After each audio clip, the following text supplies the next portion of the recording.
Assalamualaikum warahmatullahi wabarakatuh. Alhamdulillah alladzi arsala rasulahu bil huda wa dinil haq liyudhhirahu 'ala ad-din kullihi walau karihal musyrikun. Segala puji bagi Allah Jalla Jalaluh yang telah mengutus Rasul dengan petunjuk dan agama yang benar, agar Allah memenangkan agamanya di atas seluruh agama. Meskipun orang-orang kafir membenci hal itu. Allahumma salli wa sallim ala abdika wa rasulika habibina wa sayyidina Muhammadin wa ala alihi wa ashabihi ajma'in. Ya Allah, semoga salawat dan salam, berkah dan nikmat senantiasa Engkau curahkan untuk hamba kekasih-Mu, untuk baginda Nabi kita Muhammad alaihi salatu wassalam, untuk keluarga beliau, untuk istri-istri beliau, untuk putra-putri beliau, dan untuk seluruh sahabat Nabi. Semoga Allah meridai kita bersama mereka. Amma ba'd, ada dua jalan yang kita harus memilih salah satunya. Yang satu jalannya rusak, banyak lubang, gelap, boleh jadi ada binatang-binatang buas, terjal, menakutkan. Tapi jalan itu menuju ke tempat yang indah, nyaman, bahkan belum pernah dijamah oleh manusia.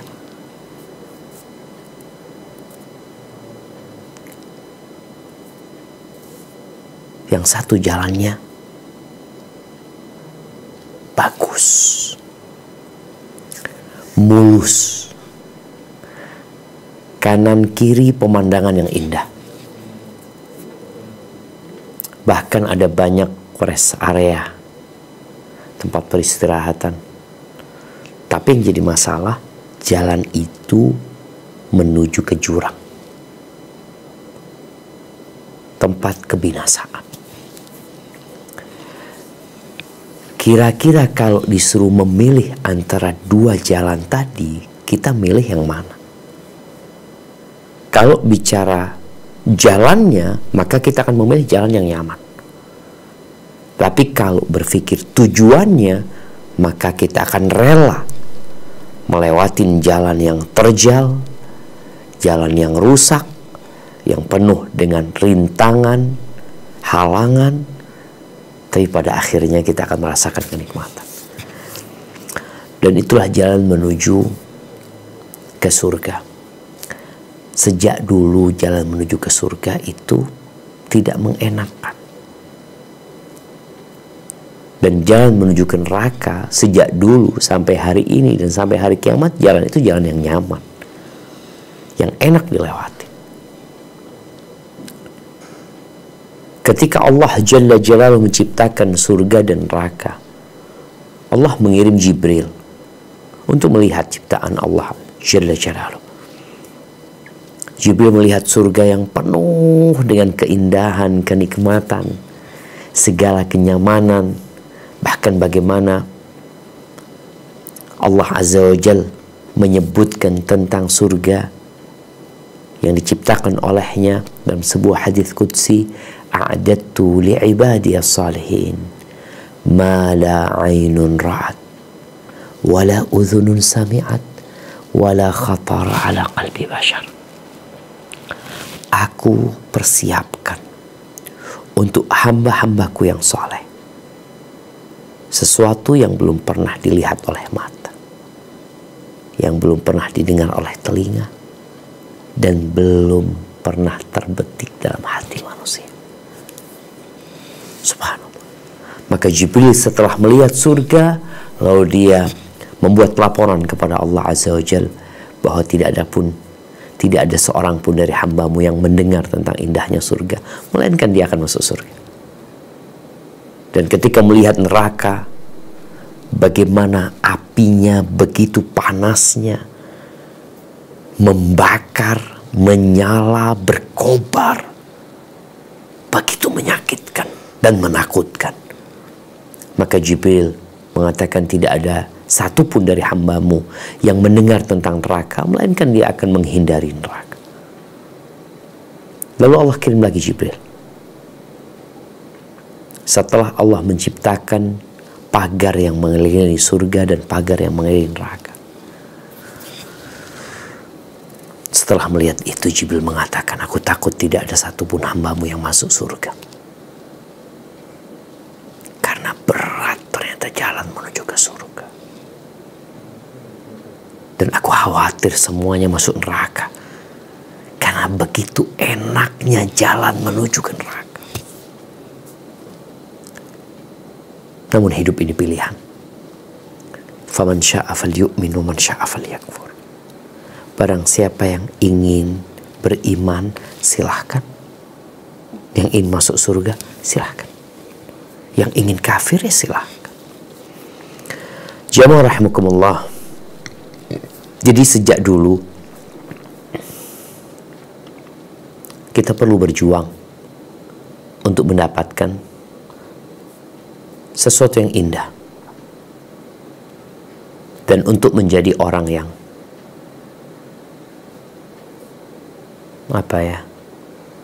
orang yang menderita, sengsara, nggak perlu berjuang. Udah lah, kau ikutin nafsumu, selesai. Dan ternyata dengan bergantinya hari menjadi pekan, pekan menjadi bulan, bulan menjadi tahun ya. Dan sekarang kita sudah 1444 Hijriah. Semakin berat jalan yang harus ditempuh. Al-Imam Bukhari meriwayatkan dari Zubair bin Adi rahimahullahu ta'ala, dia berkata, ataina Anas bin Malik. Ini seorang tabi'in. Dia mengatakan, kami pergi mendatangi sahabat Nabi yang bernama Anas bin Malik radhiyallahu anhu. Fasyakawna ilaihi ma nalqa minal hajjaj. Kami mengadukan apa yang menimpa kami dari perbuatan Hajjaj bin Yusuf. Hajjaj bin Yusuf ini gubernur yang dikirim oleh Bani Umayyah di Kufah sana. Orangnya zalim, semena-mena, qalilul adab, dikit adabnya. Ketika mereka melaporkan kepada Anas bin Malik tentang perbuatan gubernur mereka, apa kata Anas bin Malik radhiyallahu taala an, yang dia menjadi pelayan Nabi alaihi salatu wassalam selama 10 tahun sejak datangnya Nabi ke kota Madinah Nabawiyah sampai ajal menjemput beliau. Maka beliau mengatakan, isbiru, bersabarlah kalian. فَإِنَّهُ لَا يَأْتِي زَمَانٌ إِلَّا وَالَّذِي بَعْدَهُ شَرٌ مِنْهُ. Karena sesungguhnya tidak akan datang satu masa, melainkan yang sesudahnya akan lebih buruk dari yang sebelumnya. Hatta talqaw rabbakum, sampai kalian berjumpa dengan Tuhan kalian. Sami'tuhu min nabiyyikum sallallahu alaihi wasallam. Kata Anas, aku mendengar ucapan tadi dari Nabi kalian. Semoga salat dan salam tercurahkan untuk beliau. Ahibati fillah, Nabi telah menyampaikan alaihi salatu wassalam bahwa yang akan terjadi itu lebih buruk daripada yang sebelumnya. Fitnah-fitnah, godaan-godaan, ujian-ujian, baik yang berkaitan dengan syahwat manusia yang senantiasa menyuruhnya melakukan kemaksiatan, baik yang berkaitan dengan syubuhat. Kalau kita lihat ya, hiburan di mana-mana, Kemudian betapa mudahnya orang berbicara, betapa gampangnya orang menyimak, orang menulis semaunya, berbicara seenaknya, yang kadangkala membuat sebagian orang teracuni dengan apa yang didengar, yang dilihat, yang menyebabkan dia menyimpang dari agama. Itu terjadi sekarang ini. Jadi tidak ada satu masa kecuali yang sesudahnya lebih buruk daripada yang sebelumnya. Kemudian Nabi SAW menginformasikan kepada kita kondisi di masa yang akan datang, yang sepertinya kita berada di masa itu, atau masa ini sudah berlaku untuk orang-orang sebelum kita juga. Karena kita sudah 1444 Hijriah, yakni dari hijrahnya Nabi SAW. Anas ibn Malik yang meriwayatkan hadis tadi, dia berkata, qala Rasulullah sallallahu alaihi wasallam, ya'ti 'ala an-nasi zamanun al-qabidu 'ala dinihi kal-qabidi 'ala al-jamri. Akan datang suatu masa kepada manusia yang memegang dengan teguh agamanya seperti orang yang menggenggam bara api. Rawahu Tirmidzi. Subhanallah. Syekh As-Sa'di rahimahullahu ta'ala, beliau menyebutkan bahwasanya hadis tadi itu mengandung informasi dan mengandung pencerahan dari Nabi SAW. Adapun informasi, beliau menyebutkan akan datang di akhir zaman nanti di mana kebaikan menjadi sedikit. Bahkan sebab-sebab sarana kebaikan pun semakin menyempit. Adapun kejahatan semakin banyak dan sarananya semakin mudah. Pada masa itu, orang yang berpegang teguh dengan agamanya dari umat manusia itu lebih sedikit dari sedikit. Dan yang sedikit ini dalam kondisi susah, penuh dengan kesulitan, seperti kondisi orang yang memegang bara api. Kenapa? Karena banyak yang menentang, banyak yang membuli, banyak yang mengucilkan, banyak fitnah-fitnah yang menyesatkan, fitnah yang berkaitan dengan syubhat, di mana agama dijadikan alat, di mana nafsu berusaha untuk dijadikan sebagai pemandu. Sedikitnya orang yang sejalan dan sehati, kurangnya orang-orang yang mendukung. Oleh karena itu, seorang yang berpegang teguh dengan agamanya itu benar-benar orang yang memiliki ilmu, memiliki keyakinan, dan dia adalah orang yang derajatnya sangat tinggi sekali. Jadi kalau tema kita wanita-wanita yang memegang bara api, ini sesuatu yang sangat berat. Luka, jamaah. Selain luka, sakit. Dan sakitnya nggak cepat hilang. Lukanya kadangkala menjadi borok yang bisa menyebabkan tangan itu harus diamputasi. Tapi mereka lakukan itu.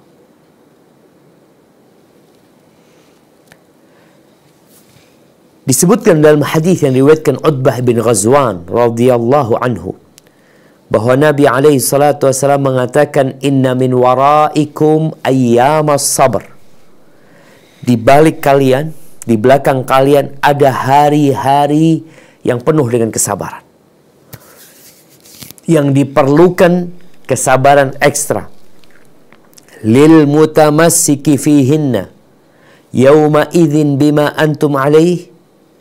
Untuk orang-orang yang berpegang teguh di hari-hari yang penuh kesabaran itu seperti apa yang kalian lakukan, yakni berpegang teguh dengan agama seperti yang dilakukan oleh para sahabat Nabi di masa Nabi menyampaikan hadis ini. Ajru khamsina minkum, maka orang itu akan mendapatkan pahala 50 orang dari kalian. Sama-sama menutup aurat. Di masa Nabi para sahabat menutup aurat. Pahalanya lebih besar mana? Yang menutup aurat dapat pahala 50 dari sahabat Nabi. Di kondisi yang penuh dengan fitnah dan godaan. Qalu ya Nabi Allah, awa minhum.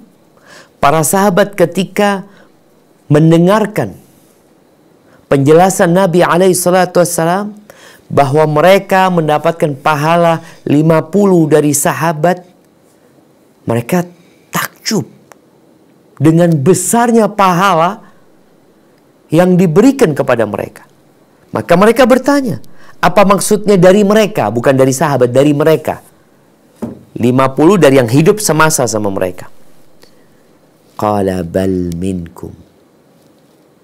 Bukan dari kalian. Ahibbati fillah,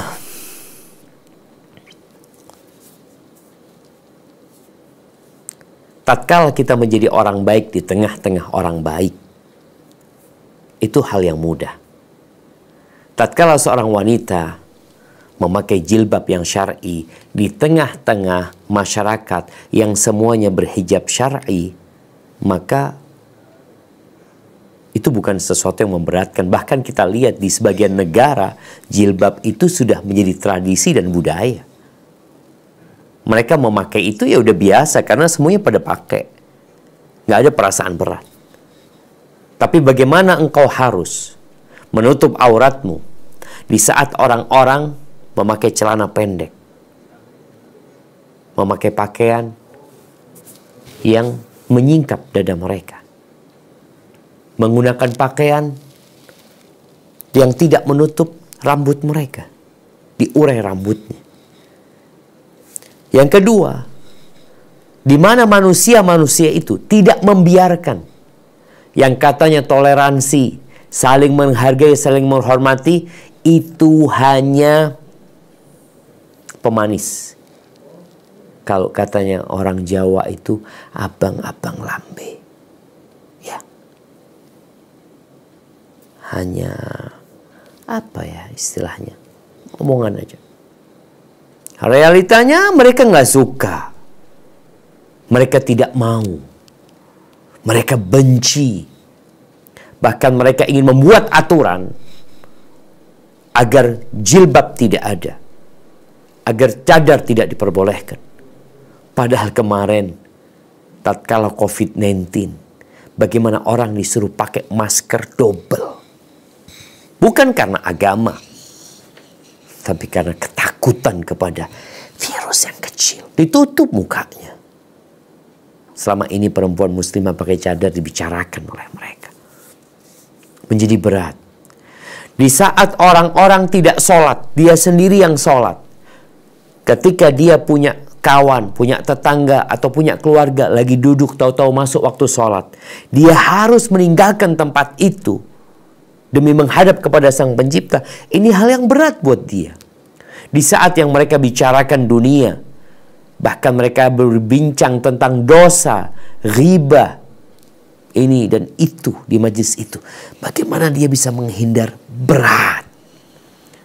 Tapi balasan yang akan didapatkan spesial. 50 pahala dari sahabat Nabi yang mengamalkan itu amalan. Bicara wanita dalam sejarah ya, supaya para wanita ini yang merasa lemah, merasa sendirian, engkau perlu bercermin kepada manusia-manusia yang pernah sendirian di tengah-tengah rusaknya keluarganya. Contohnya istrinya Fir'aun. istrinya Fir'aun. Kita kalau ngelihat Mesir ya, kita ngelihat piramid-piramid yang kadang-kala orang itu takjub melihat piramid. Dia lupa bahwasanya yang pernah berkuasa membangun piramid itu telah binasa. Ada cerita istri Fir'aun. Bagaimana istri Fir'aun yang namanya tidak disebutkan dalam Al-Quran Karim. Namun Nabi SAW menyebutkan bahwasanya nama istrinya Fir'aun itu adalah Asia. Sebagaimana disebutkan dalam sebuah hadis yang diriwayatkan Imam Bukhari dan Muslim. Kamula minar rijali kathir. Sempurna dari kaum laki-laki banyak. Yang sempurna dari kaum laki-laki itu banyak. Walam yakmul minan nisa illa Asia. Imra'atu Fir'aun. Dan tidaklah sempurna dari kalangan wanita kecuali Asia, istrinya Fir'aun. Wa Maryam binti Imran. Wa inna fadla Aisyah ala nisa ka fadli tharid ala sairi ta'am. Sesungguhnya kemuliaan Aisyah dibandingkan perempuan-perempuan lainnya itu seperti keutamaan tharid dibandingkan semua makanan. Nabi menyebutkan bagaimana Asia, dia beriman di dalam istana yang penuh dengan kekufuran, keangkuhan, kecongkakan, kezaliman. Perbuatan-perbuatan keji dilakukan oleh suaminya. Orang-orang beriman dibantai dan dibunuh oleh suaminya. Dia harus memilih antara dia menikmati kemewahan dunia, kenyamanan dunia, kelezatan dunia, kehormatan, kemuliaan yang akan didapatkannya ketika dia berada di istana Fir'aun, mengikuti kemauan Fir'aun. Bicara pakaian, bicara perhiasan, bicara perintahnya akan selalu didengar. Itu dia akan dapatkan apabila dia mengikuti yang ada dalam istana tersebut. Tapi kalau dia menyelisihi, maka semua kenyamanan akan berubah menjadi kesulitan. Dan semua tawa akan berubah jadi tangis. Dan semua kenikmatan, kemanisan akan berubah menjadi kebahitan. Dan itu terjadi. Bagaimana Asia memilih tetap berpegang teguh dengan agama. Walaupun dia dibantai dan dibunuh dengan keji oleh suaminya sendiri. Jadi kalau kadang kita mendapati seorang perempuan yang ribut sama suaminya, engkau berkaca dan bercerminlah dari istri Fir'aun. Bagaimana dia memiliki suami yang zalim tapi dia tetap berpegang teguh dengan agamanya walaupun berakhir dengan kematian.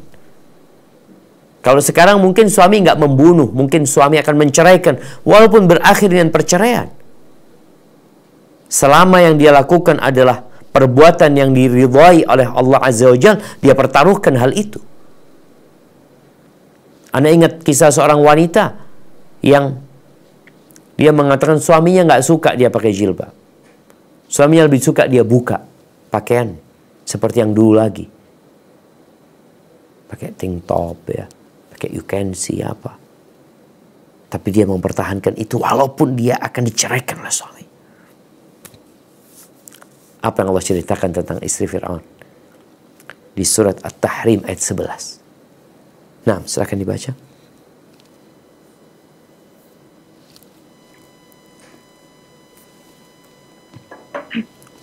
أعوذ بالله من الشيطان الرجيم وضرب الله مثلا للذين آمنوا وضرب الله مثلا للذين آمنوا امرأة فرعون إذ قالت رب ابن لي عندك بيتا في الجنة ونجني من فرعون ونجني من فرعون وعمله ونجني من القوم الظالمين. Dan Allah membuat perumpamaan bagi orang-orang beriman, istri Fir'aun, ketika dia berkata, "Ya Tuhanku, bangunkanlah untukku sebuah rumah di sisimu dalam surga, dan selamatkanlah aku dari Fir'aun dan perbuatannya, dan selamatkanlah aku dari kaum yang zalim." Masya Allah, Syama. Dia memilih disiksa. Dia memilih dibantai, dicincang, mungkin juga dimutilasi oleh suaminya. Karena akan mendapatkan sesuatu yang lebih indah dari itu.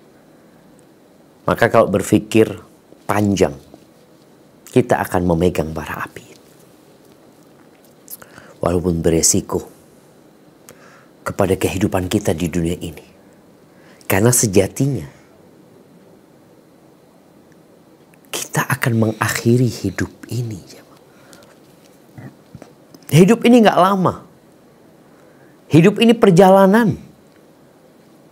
Tempat tinggalnya itu di akhirat nanti. Jadi kita lihat seorang musafir bagaimana dia siap di tempat transit, susah. Kadang-kala dia nggak ngambil hotel, enggak, sudah aku cuma sebentar. Enggak lah, capek dikit nggak apa-apa. Daripada harus ke hotel, capek lagi nanti kejauhan. Musafir gitu itu. Tempat tinggalnya nanti. Maka istri Fir'aun, bagaimana dia menjadi wanita percontohan. Allah contohkan. Dia hidup bersama suami yang kafir. Di tengah-tengah masyarakat yang penuh dengan kekufuran plus kezaliman dan kejahatan. Apa doanya? Rabbibnili indaka baitan fil jannah. Ya Allah, bangunkan buat aku di sisimu rumah di surga. Dia akan tinggalkan rumah di muka bumi ini, istana Fir'aun. Wa najjini min Fir'aun, dan selamatkan aku dari Fir'aun dan perbuatannya. Dan selamatkan aku dari orang-orang yang zalim. Jadi kalau bicara apa solusinya di masa yang penuh dengan fitnah, doa. Doa minta pertolongan kepada Allah Azza wa Jal. Karena hanya Dia yang dapat membantu kita. Ahibati fillah.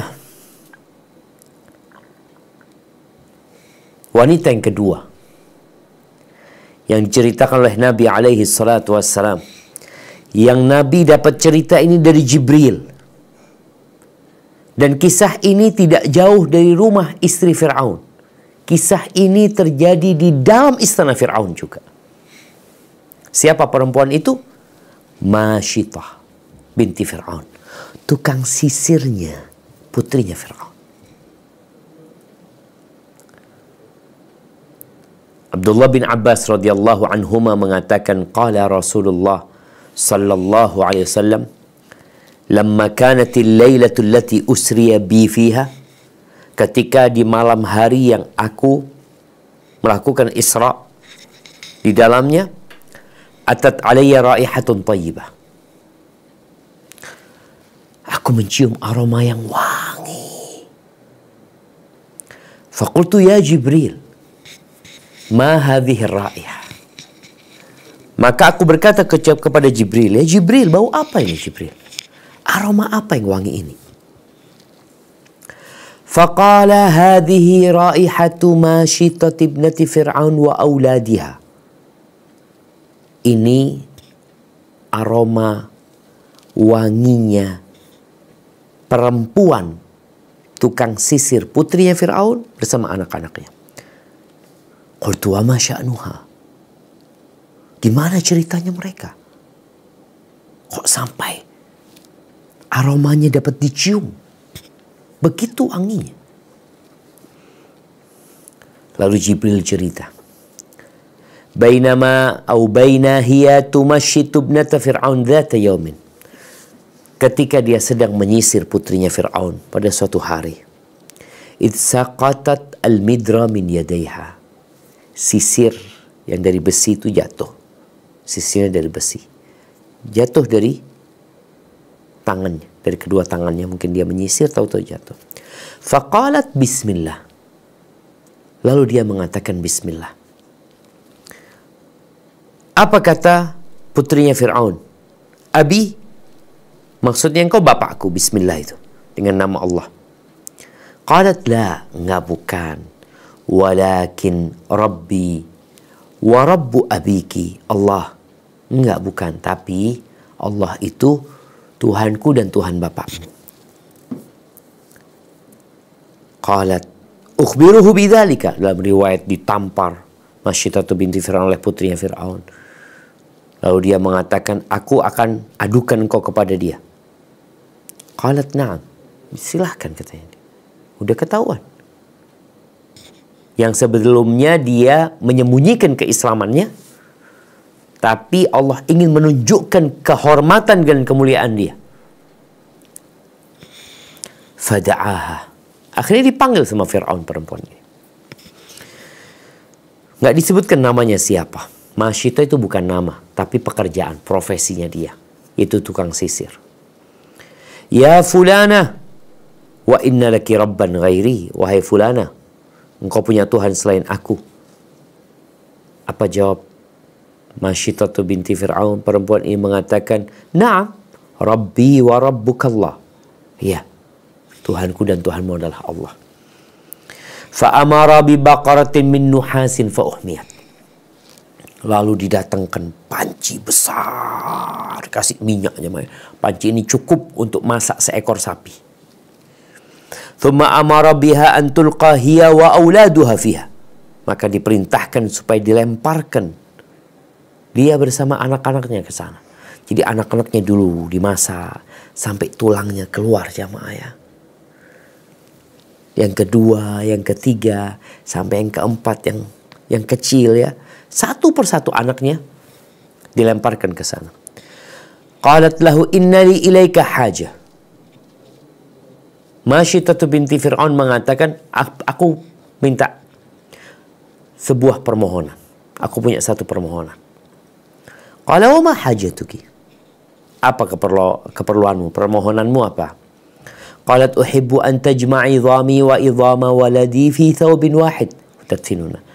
Nanti aku minta engkau kumpulkan tulang-tulangku dan tulang anak-anakku di satu kafan, kemudian kau kuburkan. Qala dzalika laki alaina minal haqiyah. Udah, itu akan diberikan kepadamu.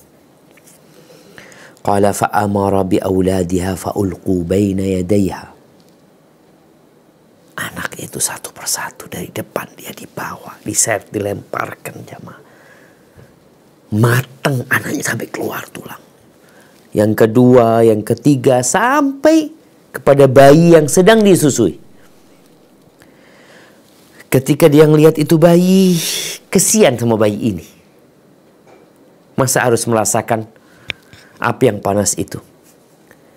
Qala ya ummah, Allah jadikan itu bayi bisa berbicara. Memanggil bundanya mengatakan, ya ummah, iqtahimi. Wahai ummah, masuklah engkau. Masuklah, ceburkan dirimu ke dalam kuali itu. Fa inna azabad dunya ahwanu min azabil akhirah.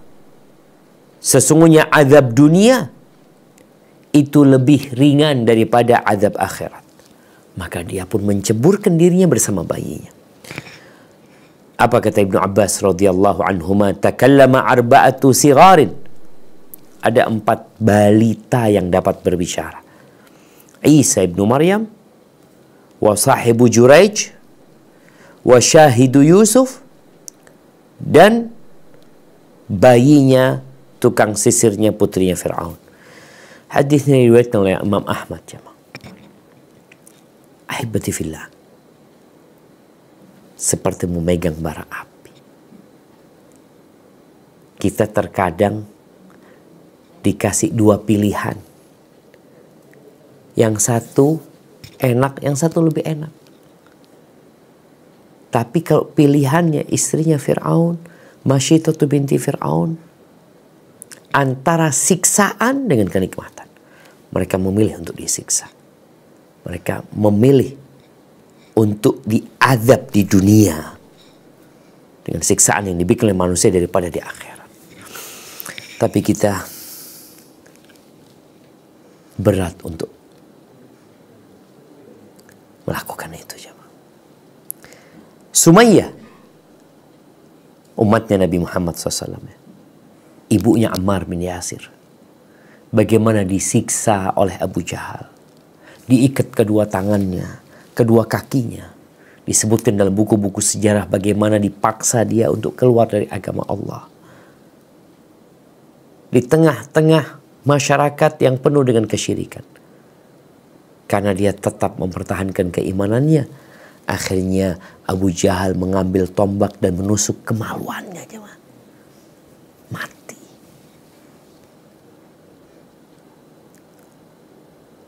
Telah meninggal istri Fir'aun. Telah meninggal Masyiatatu binti Fir'aun. Meninggal Sumayyah. Dan banyak wanita-wanita telah meninggal dunia. Mempertahankan agamanya dengan cara mereka dibunuh. Apakah mereka mati? Allah berfirman di surat Ali Imran ayat 169 sampai 172. Coba dibaca.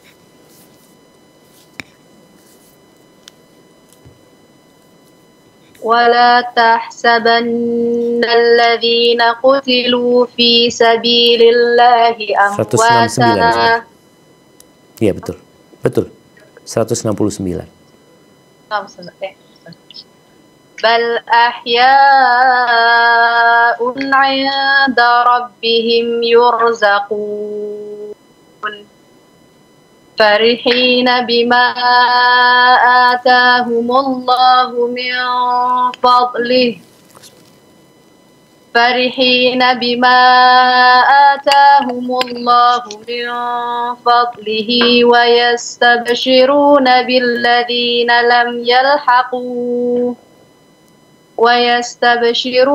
بالذين لم يلحقوا بهم من خلفهم ألا خوف عليهم ولا هم يحزنون يستبشرون بنعمة من الله وفضل وأن الله لا يضيع أجر المؤمنين الذين استجابوا لله والرسول من بعد ما أصابهم القرح للذين أحسنوا منهم واتقوا أجر عظيم. Dan jangan sekali-kali kamu mengira bahwa orang-orang yang gugur di jalan Allah itu mati. Sebenarnya mereka itu hidup di sisi Tuhannya mendapat rezeki. Mereka bergembira dengan karunia yang diberikan Allah kepadanya dan bergirang hati terhadap orang yang masih tinggal di belakang yang belum menyusul mereka, bahwa tidak ada rasa takut pada mereka dan mereka tidak bersedih hati. Mereka bergirang hati dengan nikmat dan karunia dari Allah, dan sungguh Allah tidak menyia-nyiakan pahala orang-orang yang beriman, yaitu orang-orang yang menaati perintah Allah dan Rasul setelah mereka mendapat luka dalam perang Uhud, orang-orang yang berbuat kebajikan, dan orang yang bertakwa di antara mereka mendapat pahala yang besar.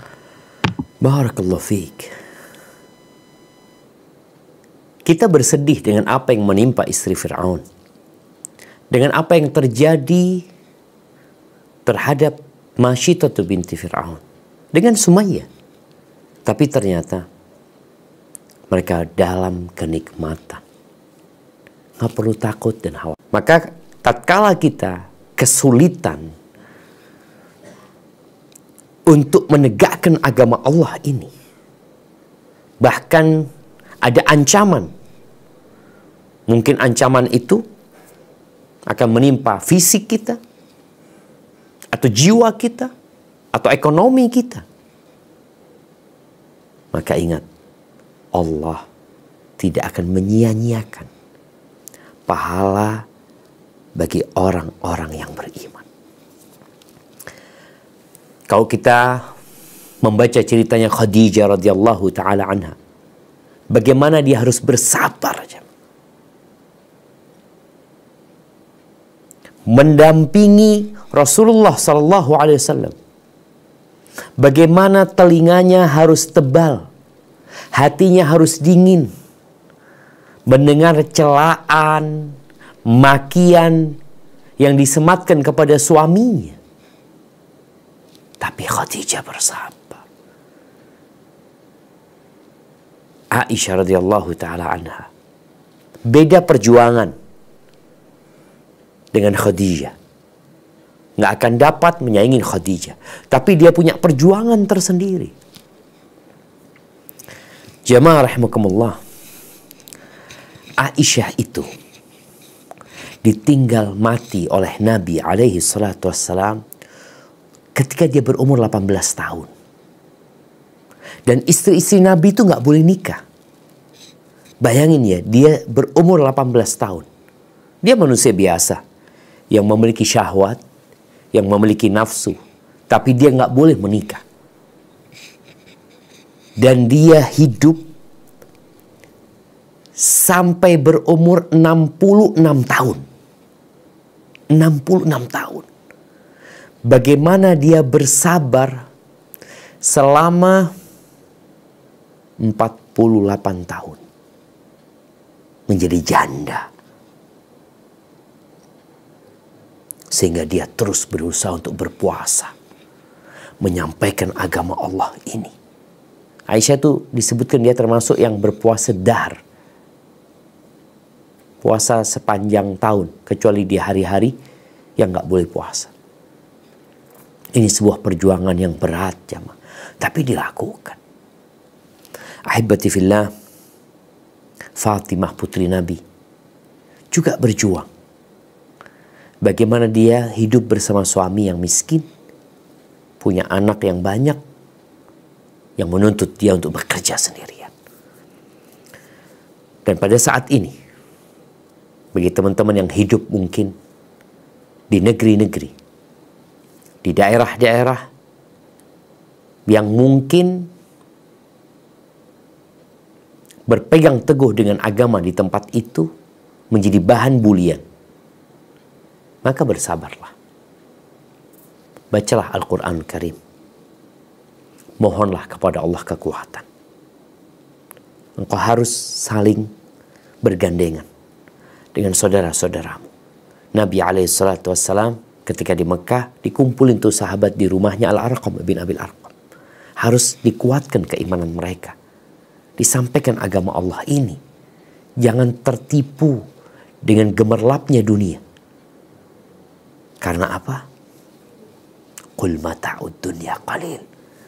Katakan kenikmatan dunia itu qalil, sedikit. Sedikit. Bayangkan satu hari di akhirat. Wa inna yawman 'inda rabbika. Itu seperti 1000 tahun satu hari. Sedangkan di dunia kita hidup 60-70 tahun. Walaupun mungkin engkau mengikuti syahwat dan nafsumu, segitu umurmu. Ingat, kita akan pergi meninggalkan dunia ini selama-lamanya. Semoga itu dapat memotivasi kita untuk bersabar tatkala melihat wanita-wanita yang memang masanya berat dan sulit untuk berpegang teguh dengan agama. Mungkin dia akan diasingkan, dibuli, dia akan mendapatkan kesulitan. Tapi fa inna ma'al usri yusra, inna ma'al usri yusra. Itu mungkin dapat Anda sampaikan pada kesempatan kali ini. Kita persilahkan kepada jamaah untuk menyampaikan pertanyaannya. Jazakillah khair. Nah. Assalamualaikum Ustaz. Waalaikumsalam warahmatullahi wabarakatuh. Ahlan wa sahlan. Pertanyaan dari Sydney Ustaz. Tafadhali, na'am.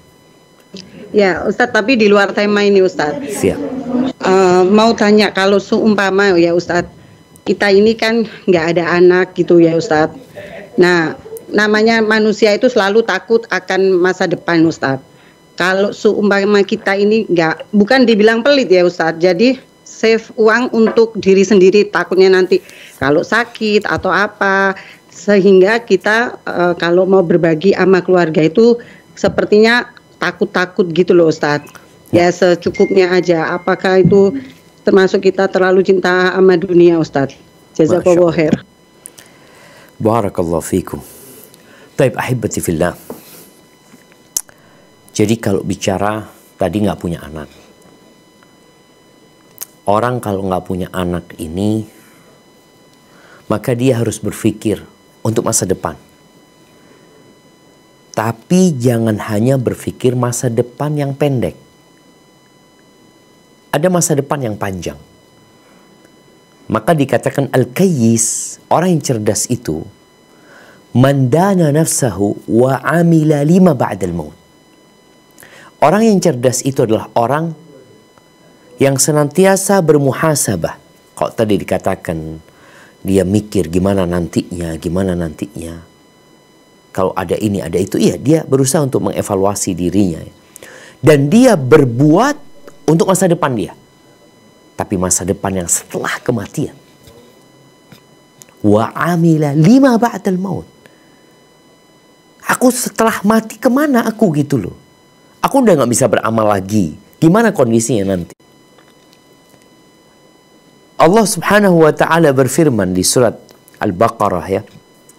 Ayat 268 ya. Setelah memerintahkan kita untuk menginfakkan yang baik-baik dari harta kita. Lalu Allah mengatakan, mungkin bisa dibaca di ayat di Al-Baqarah ya. Ayat 268. Al-Baqarah ayat 268. Di mana setan ini nggak berhenti membisikkan ketakutan, kekhawatiran dengan masa depan. Maka boleh menabung gitu loh. Tapi jangan pelit, jangan bakhil. Apabila engkau mati, putus amalanmu kecuali 3. Shadaqah jariyah, ilmu yang bermanfaat, anak soleh yang mendoakan. Engkau nggak punya anak soleh, kemana engkau keluarkan? Engkau harus bikin 2. Shadaqah jariyah, atau engkau bisa menciptakan anak-anak yang suruh sekolah, biayain mereka sekolah, dan mereka akan mendoakan dirimu nantinya. Nah, misalkan dibaca di Al-Baqarah 268. Nah.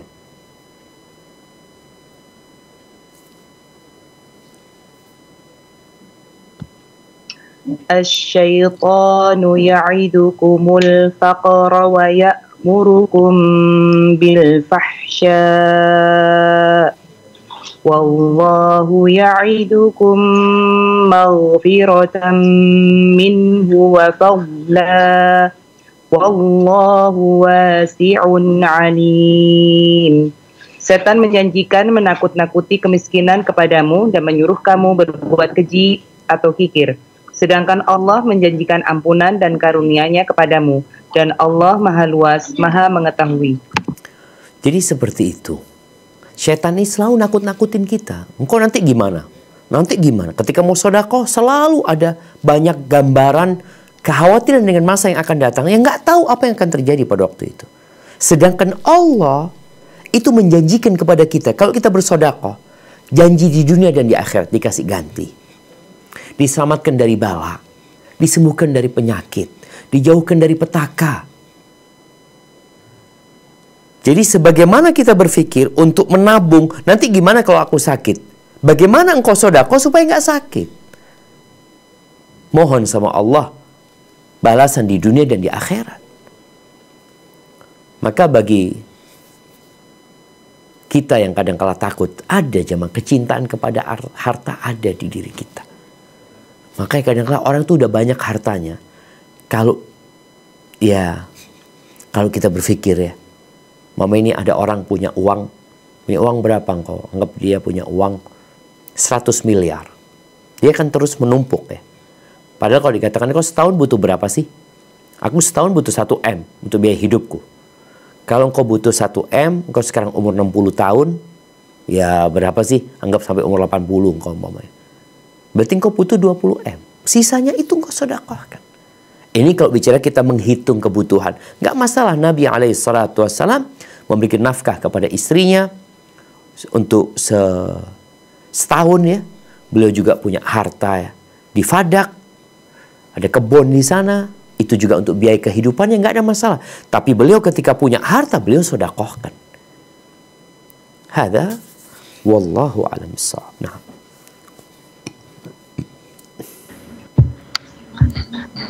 Assalamualaikum. Waalaikumsalam warahmatullahi wabarakatuh. Pertanyaan dari Perth Ustadz. Tafadhal. Nah. Assalamualaikum warahmatullahi wabarakatuh, Ustaz. Waalaikumsalam warahmatullahi wabarakatuh. Ahlan wa sahlan. Tafadhal. Berbicara mengenai memegang bara api dan rasa ketakutan, sepertinya saya sudah berusaha sekuatnya untuk menjalankan mana yang halal dan mana yang haram. Apakah ini dikarenakan umur yang sudah lanjut, yaitu 72? Seringkali saya merasa takut dan harap-harap cemas, Ustaz. Seolah-olah kalau datang kematian itu menit atau hari atau bulan atau tahun berikut ini, bagaimana ya? Apakah ini normal, Ustaz? Jazakillah khair, Ustaz. Masya Allah. Barakallah fikum. Iya, ahibati fillah, bicara kematian ini sesuatu yang menakutkan. Hadhimul ladzat, pemutus segala kelezatan. Bagaimana Utsman bin Affan radhiyallahu taala anhu tatkala dia melihat kuburannya, dia meneteskan air mata. Lalu dia menyampaikan hadis Nabi sallallahu alaihi wasallam, al-qabru awwalu manzilin min manazilil akhirah. Kuburan ini adalah awal persinggahan akhirat. Kalau di sini mudah, yang selanjutnya akan mudah nanti. Kemudian Nabi alaihi salatu wasallam menyebutkan tidak ada satu pemandangan melainkan kuburan itu lebih menyeramkan, kata Nabi alaihi salatu wasallam. Jadi rasa takut itu lumrah. Apa? Memperbanyak amal soleh. Karena kematian akan tiba kepada setiap manusia, bukan hanya yang tua. Sebagian orang berpikir, oh aku masih lama, aku masih umur 40 tahun. Berapa banyak bayi yang mati? Tidak sedikit anak-anak yang mati duluan sebelum bapak ibunya. Bahkan kita melihat cucu yang meninggal dunia padahal kakek dan neneknya masih hidup. Kita semua punya ajal yang telah ditetapkan. Maka rasa takut terhadap kematian itu seharusnya mendorong kita untuk lebih mendekatkan diri kepada Allah Azza wa Jalla, lebih mempersiapkan. Orang yang takut, anak takut mati besok, ya udah hari ini apa yang kau amalkan? Jangan sampai rasa takut itu membuat kita akhirnya nggak produktif. Karena ada orang yang hidupnya penuh was-was, ketakutan dengan kematian. Yang ketakutannya itu membuat dia tidak bertindak, kecuali hanya memikirkan. Berapa banyak wanita ini sebenarnya nggak ada masalah. Masalahnya di mana? Di pikiran. Maka bagaimana mengelola pikiran kita untuk menjadi berbaik sangka sama Allah Azza wa Jal. Semua sudah ada ketentuannya, yang Allah takdirkan pasti baik. Kita bermuhasabah, nggak masalah. Ya Allah, amalanku masih belum cukup. Mungkin perlu tulis wasiat kalau memang punya harta yang berlebih, ya. Perlu minta maaf tatkala kita pernah melakukan kesalahan. Sebagai bentuk persiapan kita menyebut kematian tersebut. Kita harus siap-siap, jemaah. Jadi bukan hanya yang umur 70 yang bersiap-siap, kita pun yang mungkin masih muda. Karena sekali lagi, berapa banyak anak-anak muda yang bermain bola, besoknya kita mengantarkan dia ke kuburan. Jadi kalau dikatakan wajar, tapi jangan sampai membuat kita kepikiran saja dan tidak membuat kita produktif untuk beramal soleh. Tambah amal soleh, tambah ibadah kita, dan terus terang kematian itu bisa datang setelah kajian ini, dan semoga kita mati husnul khatimah. Banyak baca doa tawaffani musliman wa alhiqni bis salihin. Ya Allah, matikan aku dalam kondisi Islam dan kumpulkan aku bersama orang-orang soleh. Barakallahu fikna.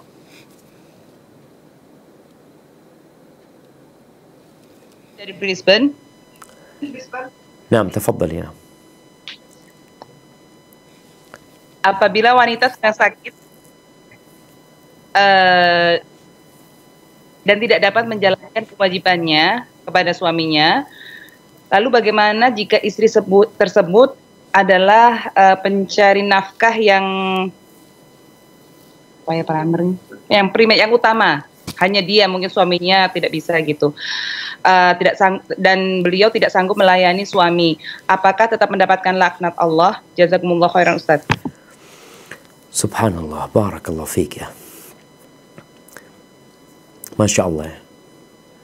Sebagian wanita di masa kini ini banyak yang membantu. Kalau tidak disebut tadi yang primer ya, dia malah yang memberikan nafkah kepada suaminya. Tapi banyak wanita yang membantu suaminya dalam urusan rumah tangga, yang biayai listrik, ya, makan, sekolah anak-anak. Maka nasihat anak kepada para wanita, hendaklah dia meniatkan untuk Allah Azza wa Jalla, sehingga dia tidak banyak mengeluh tatkala harus melakukan itu. Apa yang dia berikan kepada suami, insya Allah bernilai sedekah. Bahkan apabila niat dia memang untuk membantu orang tua, membantu anak-anak, ya, insya Allah dia fi sabilillah, di jalan Allah Azza wa Jalla. Jangan sampai niatnya hanya untuk gaya hidup. Kemudian apabila dia sakit, ya, yang kemudian dia tidak bisa melakukan tugasnya sebagai tadi pemberi nafkah, umpamanya membantu suaminya untuk biayai urusan rumah tangga, maka dia tidak sedang melakukan kesalahan sebenarnya, karena selama ini yang dia lakukan adalah membantu, bukan kewajiban dia, dan dia akan mendapatkan pahala. Ketika dia sakit, dia tidak bisa melakukan sesuatu yang biasa dia lakukan, ya, kebaikan yang biasa dia kerjakan, insya Allah dia tetap akan mendapatkan pahala dan tetap akan dicatat. Kemudian ketika dia juga nggak bisa melayani suaminya karena sakitnya, apakah dia terlaknat? Ya tidak sebenarnya. Jadi di dalam hadis yang disebutkan oleh Nabi SAW, idza da'a ar-rajulu zaujatahu ila firashihi fa'abat fabata ghadban la'anathu al-malaika hatta tusbih. Ketika seorang istri dipanggil sama suaminya ke ranjangnya, kemudian nggak mau. Jadi ada nggak mau, ada nggak mampu. Berbeda di sini. Ketika dia nggak mau, maka akan dilaknat. Tapi ketika dia nggak mampu, dia mau tapi dia nggak mampu, maka hukumnya berbeda. Sehingga para wanita, ya kita semua ya, hendaklah berdoa dengan doa yang dibaca Nabi SAW. Allahumma inni a'udzubika minal hammi wal hazan wa a'udzubika minal ajzi wal kasal. Ya Allah, aku berlindung kepadamu dari kelemahan dan kemalasan. Kelemahan ini nggak mampu, kemalasan itu nggak mau. Ya dua-duanya nggak baik. Artinya ada orang yang nggak mampu, ada orang yang nggak mau. Ketika orang itu nggak mampu, memang secara hukum dia itu nggak terlaknat gitu. Dia mau, ana mau Ustaz, tapi kondisi ana nggak mampu untuk melakukan itu. Maka insya Allah dia tidak akan dilaknat. Dan terus berdoa, semoga sakitnya ini menjadi penghapus dosa dan pengangkat derajat. Dan dia tetap berbaik sangka sama Allah Azza wa Jal. Dan berkaitan dengan suami, para suami, ya hendaklah dia berterima kasih kepada istrinya yang hidup selama ini menjadi tulang punggung keluarga, membantu urusan rumah tangga. Karena la yashkurullah man la yashkurun nas. Tidak bersyukur kepada Allah orang yang tidak berterima kasih kepada orang lain. Dan semoga mereka saling memahami. Hadza wallahu a'lam bis-shawab. Na'am.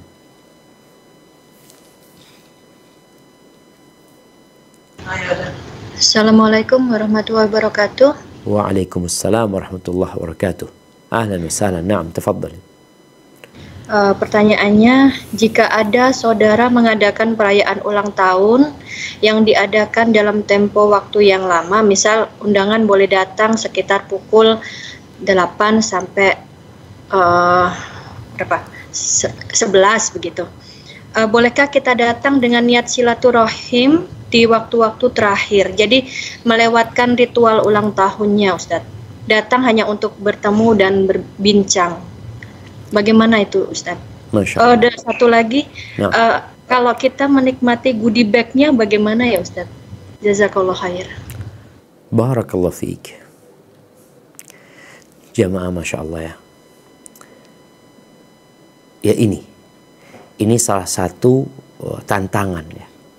Kalau dikatakan tadi orang yang berpegang teguh dengan agamanya seperti yang memegang bara api. Karena kondisinya benar-benar jadi orang yang aneh jamaah.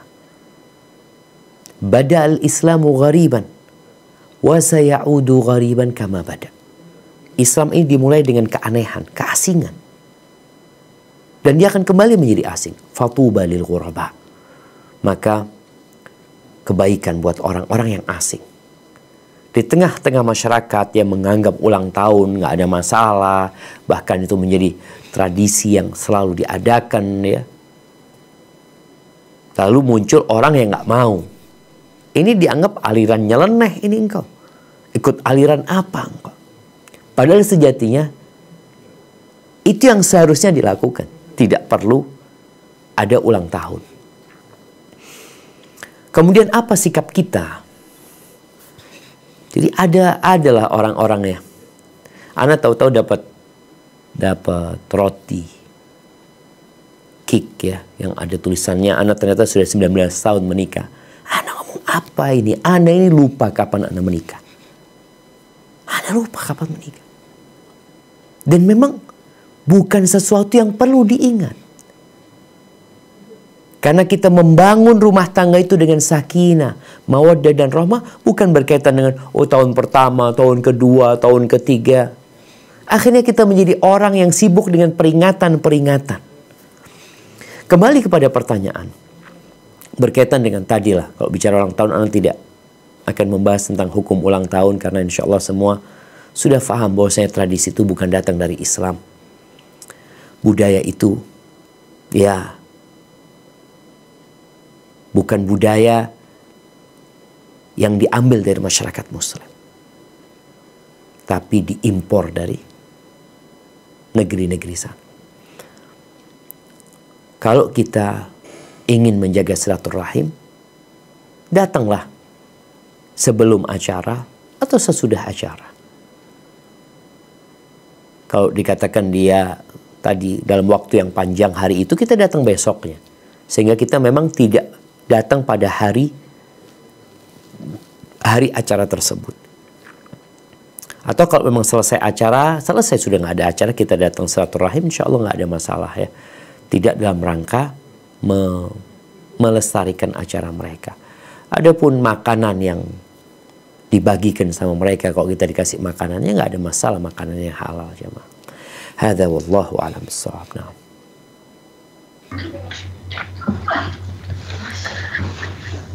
Assalamualaikum warahmatullahi wabarakatuh. Waalaikumsalam warahmatullahi wabarakatuh. Naam, tafadhali. Barakallahu fiik.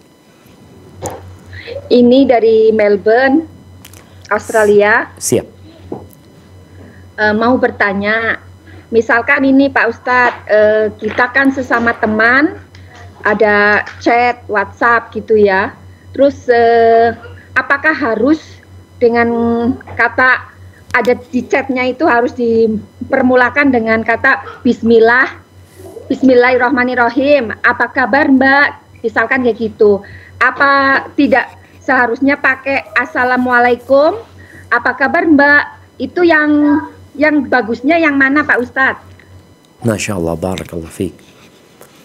Iya, ini masalah adab ya, masalah adab yang mungkin sempat ramai beberapa waktu yang lalu ya. Bahkan Ana lihat terjadi perselisihan di antara para ulama sendiri ya. Ada yang lebih mengutamakan pakai bismillah, ada yang langsung pakai assalamualaikum. Masalahnya adalah persepsi atau pandangan terhadap chat ini.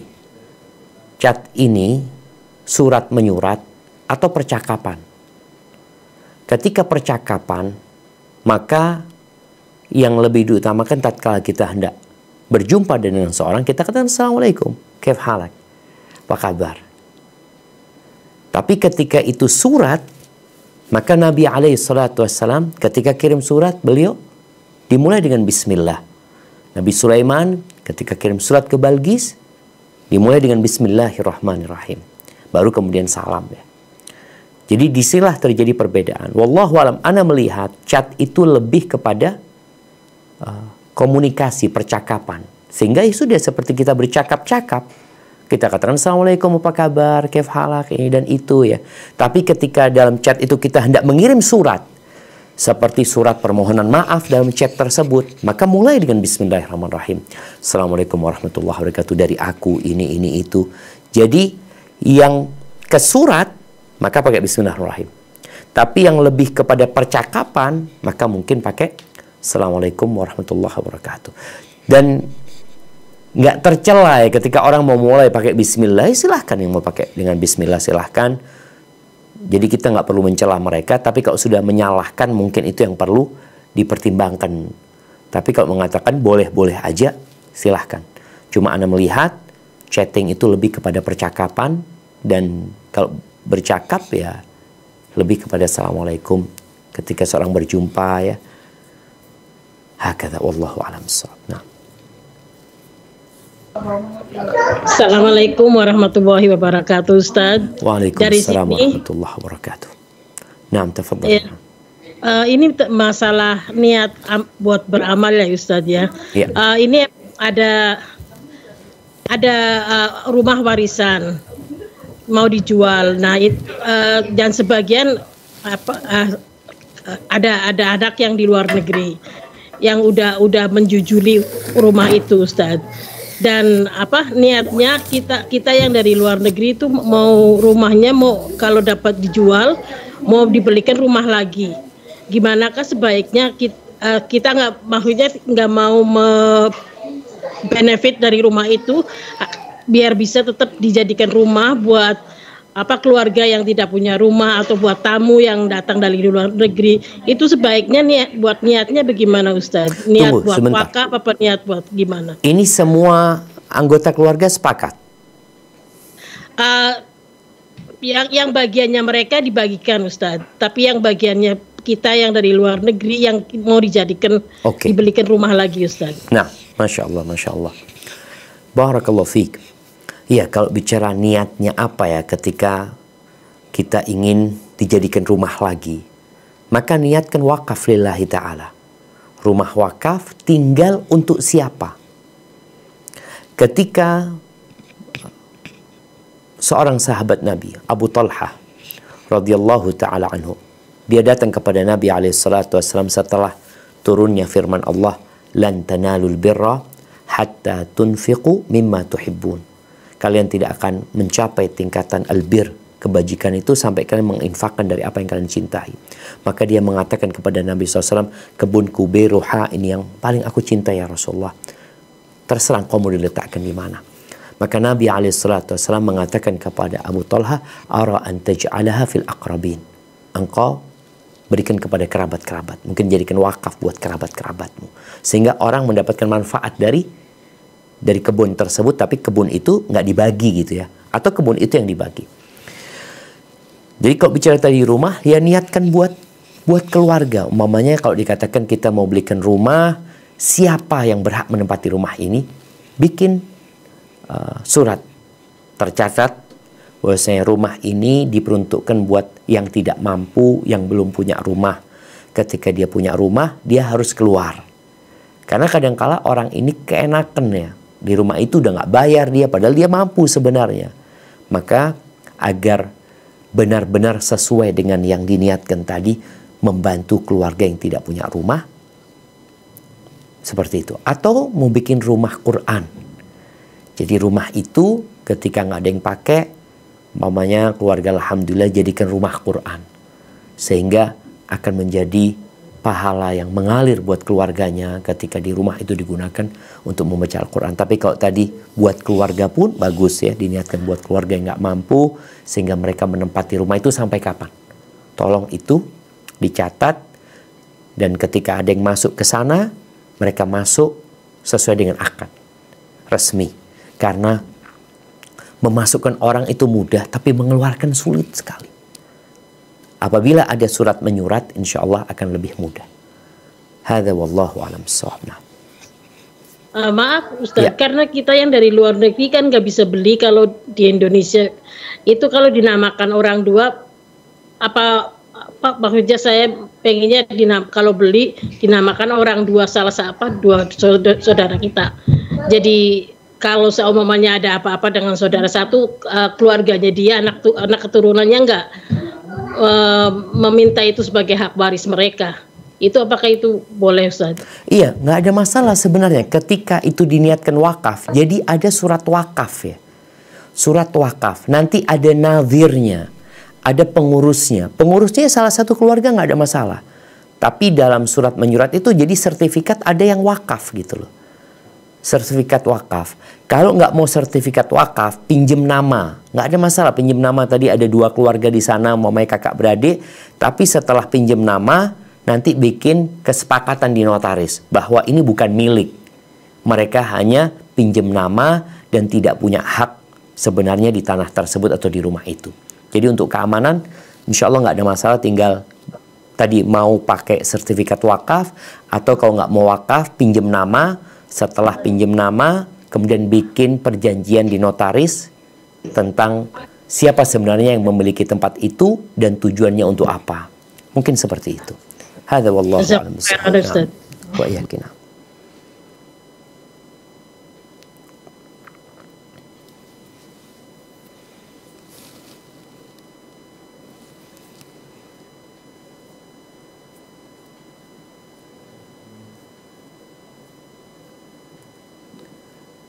Masya Allah, kita udah sampai part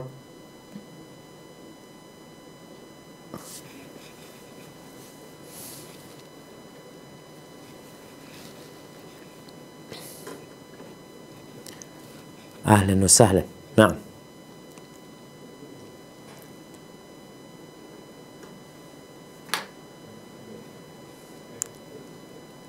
Baik, masih tersambung.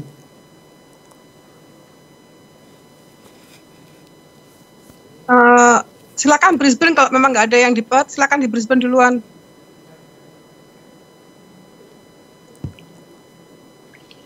Assalamualaikum Ustaz. Waalaikumsalam warahmatullahi wabarakatuh. Ahlan wa sahlan. Naam, tafadhali. Ahlan wa sahlan. Ana mau tanya ini Ustaz, ada maksudnya dalam Islam itu untuk pertunangan boleh nggak? Terus kalaupun boleh, apa ya bikinnya kayak seperti kawinan, ada taman apa gitu? Ada apa? Taman kayak taman naruh pengantin. Naam, barakallahu fikum. Jadi ya, berkaitan tunangan itu sebenarnya boleh jadi janji. Orang janji kadangkala ada omongan ya. Seperti Abu Bakar Siddiq radhiyallahu taala anhu, itu Aisyah itu pernah bapaknya ini sudah kesepakatan. Abu Bakar, ana lupa dengan siapa ya, bahwasanya Aisyah akan diberikan kepada dia. Dan orang itu jaga ya omongannya. Kemudian ketika hendak dinikahkan sama Nabi SAW, Abu Bakar meminta supaya dilepas. Jadi ya kalau bicara tadi pertunangan dibatalin gitu ya. Yang kedua, kalau dikatakan itu lamaran. Jadi orang melamar seorang wanita, jadi melamar dan lamaran itu diterima, tapi menunggu pernikahan, mulai 3 tahun lagi baru mau menikah. Di sini ada hukum-hukum yang berlaku. Sama seperti yang pertama, kalau tadi ada janji di situ ya. Nggak boleh orang lain melamar di atas lamaran saudaranya. Nggak boleh melamar di atas lamaran saudaranya, karena sudah ada yang punya ini seperti itu. Kalau mau melamar ya mau tidak mau harus dilepas dulu sama calon suaminya yang pertama. Adapun bicara acaranya, kalau acara ini nanti kembali kepada tradisi dan budaya. Acaranya gimana? Ya tidak ada yang baku ya. Kalau sekedar yang penting tadi acaranya ini tidak mengandung unsur menyerupai tradisi orang-orang kafir ya, insya Allah nggak ada masalah. Bicara acaranya, umumnya acaranya mau duduk-duduk ya sama keluarga, itu ya tafadhol. Anda rasa nggak ada ketentuan yang baku dalam masalah ini, tapi intinya jangan sampai kita menyerupai tradisi dan budaya orang-orang yang dimurkain oleh Allah Azza wa Jalla. Hadza wallahu a'lam bissawab. Nah. Assalamualaikum Ustaz. Waalaikumsalam warahmatullahi wabarakatuh. Nah, pertanyaan dari Pot Ustaz. Siap. Mohon penjelasan tentang laki-laki yang malamnya baru saja menggauli istrinya tidak boleh masuk ke liang lahat untuk menguburkan jenazah Ustaz. Jazakallahu khairan. Barakallahu fiik. Iya. Jadi sebenarnya bukan larangan haram ya. Rasul sallallahu alaihi wasallam ketika menguburkan putrinya, istrinya Utsman bin Affan, Nabi memberikan arahan untuk yang menguburkan itu yang tadi malam nggak menghubungin istrinya. Jadi arahan Nabi alaihi salatu wassalam seperti itu. Cuma ana nggak mendapati atau ana belum baca bahwa saya larangan itu berkaitan dengan haram, jadi nggak boleh. Sebenarnya nggak apa-apa. Tapi yang lebih utama adalah orang yang tidak sibuk sama istrinya di malam hari, yang mungkin dia akan lebih mengingat kematian ya ketika dia masuk ke kuburan itu daripada orang yang habis bersenang-senang bersama istrinya di malam hari ya. Jadi seperti itu berkaitan dengan adab. Ana nggak tahu apakah ada yang mengatakan sampai nggak boleh dan artinya haram ya. Seperti itu karena Nabi SAW mengatakan ayyukum lam yuqarif ahlahu lailah, siapa yang tadi malam tidak menghubungin istrinya. Abu Talha mengatakan ana ya Rasulullah, maka Abu Talha disuruh masuk sama Nabi SAW. Sedangkan Utsman yang suaminya itu nggak masuk. Karena Utsman kan punya istri yang lain, dia juga punya budak-budak seperti itu. Hadza wallahu a'lam bissawab. Nah. Assalamualaikum warahmatullahi wabarakatuh, Ustaz. Waalaikumsalam warahmatullahi wabarakatuh. Dari Canberra ada pertanyaan. Bagaimana istri menghadapi orang yang memfitnah suaminya? Orang yang memfitnah itu beri salam. Sebagai istri, haruskah menghiraukan saja orang tersebut karena telah memfitnah atau menyakiti perasaan suaminya, atau bagaimana Ustaz? Jazakallahu khairan. Masya Allah, barakallahu fiik. Ya, ini mengingatkan kita kepada sikapnya Khadijah radhiyallahu ta'ala anha ya. Bagaimana Khadijah ini berpapasan dengan orang-orang yang mengatakan suaminya Rasulullah SAW sebagai majnun ya, orang gila, dikatakan penyihir, dikatakan dukun, dikatakan penyair, dikatakan pendusta. Gimana sakitnya hati ya. Tapi Khadijah bersabar. Dan ana rasa sikap istri bersabar menghadapi orang-orang yang tadi menfitnah suaminya. Karena Allah Jalla Jalaluh memberikan arahan kepada kita bagaimana bersikap kepada manusia-manusia yang berbuat jahat sama kita. Kata Allah Azza wa Jalla, idfa' billati hiya ahsan. Balaslah dengan yang lebih baik. Nggak sama, keburukan sama kebaikan nggak sama. Tapi bagaimana kita menyikapi idfa' billati hiya ahsan.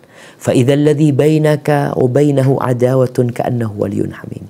Allah bisa merubah gitu loh. Permusuhan yang terjadi, ketidaksukaan yang ada di situ bisa berubah menjadi persahabatan, teman dekat ya. Maka dengan kita membalas dengan kebaikan, itu menunjukkan jati diri kita. Dan mudah-mudahan sikap kita itu dapat merubah mereka. Dan boleh jadi mereka menfitnah karena mereka juga nggak tahu gitu loh jamaah.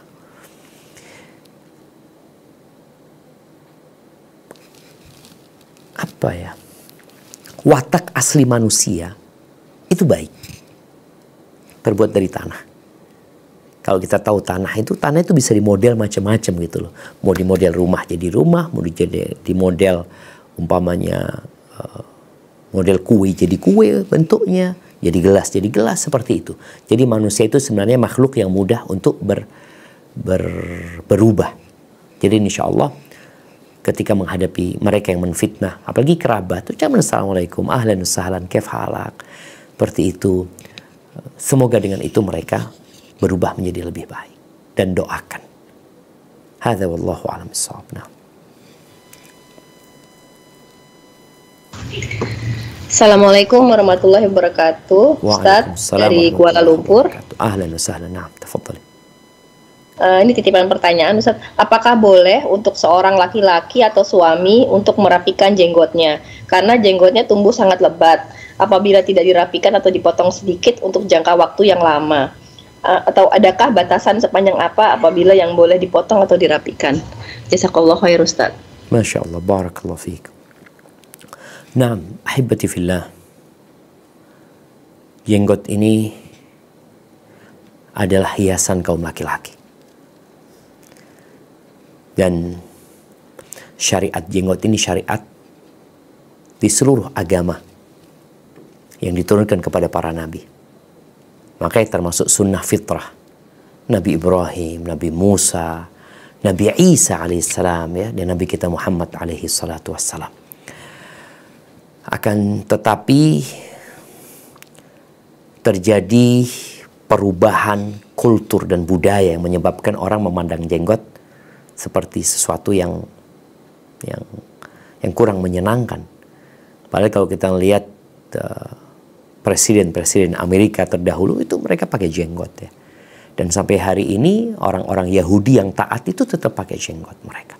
Karena memang tadi ini termasuk syariat yang tidak ada perubahan sejak zamannya nabi-nabi yang dulu sampai Nabi kita Muhammad alaihi salatu wassalam. Nabi alaihi salatu wassalam mengatakan a'ful liha, biarkan itu jenggot. Kalau bicara bagaimana merapikan jenggot, ya, diperbolehkan mengambil jenggot atau memotong jenggot yang lebih dari satu genggam, ya, yang lebih dari satu genggam, yang di bawahnya ini diperbolehkan untuk dipotong menurut pendapat yang lebih benar. Kemudian juga memotong jenggot yang nggak sama, jemaah. Karena kadang-kala ada jenggotnya orang nggak sama, satu sama sini nggak sama gitu loh. Yang itu menjadikan wajahnya buruk. Maka itu dirapikan, nggak ada masalah. Jadi bukan dalam rangka untuk memotong jenggot sebenarnya, tapi karena ada masalah. Jadi untuk jenggot yang lebih dari satu genggam, silahkan dirapikan. Yang namanya jenggot itu jadi kalau kita di depan rahang, ya, yang tumbuh di atas rahang kita, itu jenggot sampai ke sini. Jadi yang tumbuh di bawah ini sebenarnya bukan jenggot, itu boleh dipotong. Jadi yang tumbuh di atas rahang ini, itulah jenggot, dan kalau mau dipotong, kalau kepanjangan itu silahkan dipotong yang lebih dari satu genggam. Hadza wallahu a'lam bissawab. Nah. Bismillahirrahmanirrahim. Assalamualaikum warahmatullahi wabarakatuh. Pak Ustadz dari Melbourne lagi nih. Allah wabarakatuh. Ahlan wa sahlan. Naam, tafadhali. Mau bertanya, misalkan perempuan sebelum masa iddahnya habis, boleh tidak kita keluar rumah untuk kepentingan yang kayak emergency gitu. Sedangkan kita di sini tuh misalkan minta bantuan sama temen nggak enak dan kita nggak ada keluarga di sini. Itu gimana Pak Ustadz? Ini iddah meninggal, ya? Iya. Nah, barakallahu fiik. Subhanallah jamaah, ya. Berkaitan dengan iddah ini, hukum iddah ini, ana sangat prihatin, ya, dengan kondisi yang ada di banyak masyarakat muslim, khususnya di Indonesia.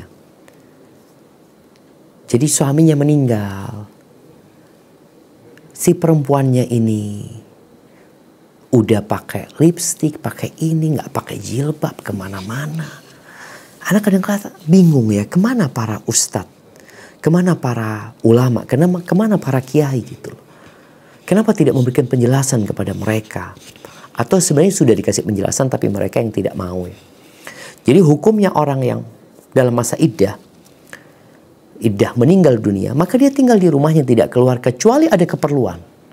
Yang keperluan itu mendesak tadi, yang keperluan itu tidak bisa digantikan oleh orang lain. Jadi nggak ada masalah sebenarnya ketika dia keluar untuk keperluan yang memang tadi nggak ada yang bantu dia, nggak ada keluarga, dia untuk membeli sesuatu, bukan untuk kesenangan, bukan untuk gaya hidup, tapi untuk kebutuhan hidup, nggak ada masalah. Jadi mungkin batasannya apabila keluarnya dia untuk kebutuhan hidup dia, maka nggak ada masalah. Tapi kalau untuk gaya hidup dia, nunggu. Nunggu kapan? Nunggu nanti selesai masa iddahnya. Hadza wallahu a'lam bishawab. Itu mungkin menjadi pertanyaan terakhir Kak Evi ya. Nggak bisa lagi Ustaz. 2 kota lagi. 2 kota lagi? Iya. Baik. Bisa nggak? Bismillah. Nggak, Bismillah. Ya, oke, silakan Ibu. Mana yang mau ada pertanyaan? Silakan. Ya, dari Brisbane Ustadz. Naam, tafadhali. Iya, sebentar. Jika ada seseorang yang dulunya menikah dengan suaminya itu menikah secara Islam, tetapi sekarang sudah tidak practicing, Ustaz, tidak praktek lagi.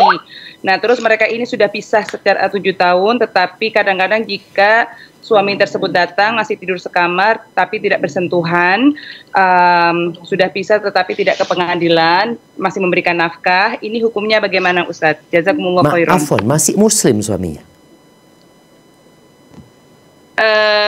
Kalau sholat apa segala macam tidak, tetapi dulu waktu nikahnya masuk Islam gitu Ustaz. Barakallahu fiik. Nah, ahibati fillah. Jadi berkaitan nikah beda agama, kita tahu hukumnya. Sehingga seorang wanita meminta calon suaminya ini untuk masuk Islam. Sehingga dia masuk Islam. Ketika dia masuk Islam, maka nikahnya sah. Dia sebagai seorang muslim. Tapi kalau sekarang dia umpamanya udah, kalau dikatakan cerai ya nggak cerai, muslim ya nggak muslim, atau kafir wallahu a'lam, maka ditanyakanlah. Ketika dia masih muslim, maka pernikahannya masih sah. Ketika belum ada ucapan cerai. Tapi ketika ada ucapan cerai, ya sudah, cerai yang diperbolehkan rujuk itu kan cuma 2 kali, yang ketiga kali nggak boleh. Kalau dikatakan udah 7 tahun, ya masih memberikan nafkah, kadang-kala kita itu perlu mempertegas. Gimana urusannya? Engkau menceraikan aku atau tidak? Yang kedua, engkau masih muslim apa tidak? Karena boleh jadi dia memang udah nggak muslim. Kalau dikatakan dia udah nggak sholat, memang ada sebagian pendapat ulama orang yang nggak sholat sama sekali ya udah keluar dari Islam. Sehingga ketika dihukumi dia keluar dari Islam, pernikahannya batal sudah. Mereka sudah bukan suami istri. Bukan karena perceraian, tapi karena rusaknya pernikahan disebabkan salah satu di antara mereka keluar dari agama Allah Azza wa Jalla. Jadi mungkin lebih baik kepada penanya tadi untuk dipertegas. Apakah dia masih muslim? Kalau dikatakan masih muslim, aku masih Islam. Alhamdulillah kalau gitu. Diajak sholat ya. Kalau dikatakan memang belum ada ikrar cerai dari suami, belum menceraikan. Kalau urusan pengadilan itu kan urusan resmi secara negara ya, secara catatan sipil. Tapi kalau bicara secara agama, ya boleh jadi dia memang sudah menceraikan walaupun belum keluar surat cerainya. Itu mungkin yang perlu dipertegas. Hadza wallahu a'lam bishawab. Assalamualaikum warahmatullahi wabarakatuh, Ustadz. Waalaikumsalam warahmatullahi wabarakatuh. Ini dari Canberra lagi. Pertanyaannya, haruskah kita menjauhi teman sesama muslim kita karena mengetahui bahwa suami tidak menyukai kita berteman dengan mereka? Penyebabnya karena ada kesalahpahaman di masa lalu dan saat ini sebenarnya permasalahannya sudah selesai. Mohon pencerahannya Ustaz. Jazakallahu khairan. Barakallahu fiik. Iya jemaah, kalau bicara kita menjauhi teman yang suaminya nggak suka istrinya berteman sama kita. Jadi kita melihat maslahat dan mudarat. Kalau sang suami telah melarang istrinya untuk dekat sama kita, ya seharusnya kita nggak dekat. Dan seharusnya istrinya yang nurut sama suaminya. Jadi kadangkala jamaah, para wanita ini, apalagi seorang istri yang dibawa sama suaminya dari kota lain ke kota dia kan nggak tahu dengan kondisi lingkungan. Disinilah sang istri perlu bertanya sama suami, engkau kepingin aku dekat sama siapa? Oh, kau dekat sama fulan, jangan dekat sama fulan. dan fulan. Dan nurut sang istri kepada suaminya. Bukan memutuskan silaturahim. Tapi tadi menjaga jarak. Sesama muslim tetap kita salam. Tapi kalau untuk dekat tidak. Jadi kalau tadi ternyata memang suaminya itu melarang istrinya untuk dekat, tapi istrinya nggak nurut, engkau yang seharusnya kasih nasihat kepada istrinya. Engkau kan sama suami nggak boleh dekat sama aku. Ya udahlah, kita berteman aja, tapi nggak usah bersahabat ya, artinya nggak usah terlalu dekat demi menjaga rumah tangganya dia. Karena kalau engkau dekat sama dia, akhirnya dia pulang ribut sama suaminya, kesian kan. Kita berusaha untuk saling menjaga rumah tangga kita. Jadi mungkin seperti itu. Kalau dikatakan masalahnya udah selesai dan itu, boleh jadi nggak ada masalah, jemaah. Cuma memang ada suami nggak suka, engkau jangan berkawan sama fulan. Kenapa? Udah nggak usah tahu sudah. Tapi aku nggak ingin engkau berkawan sama fulan. Ya udah ketemu di majelis taklim, tapi kalau untuk berangkat ke rumahnya fulan, jalan-jalan sama fulan, jangan. Dan sang istri tolong nurut dan taat. Kadang-kadang suami tidak mau membuka karena suami nggak ingin membongkar aib seseorang. Sehingga engkau cukup nurut dan taat sama suami karena perintah suami harus ditaatin selama tidak bertentangan dengan perintah Allah Azza wa Jalla.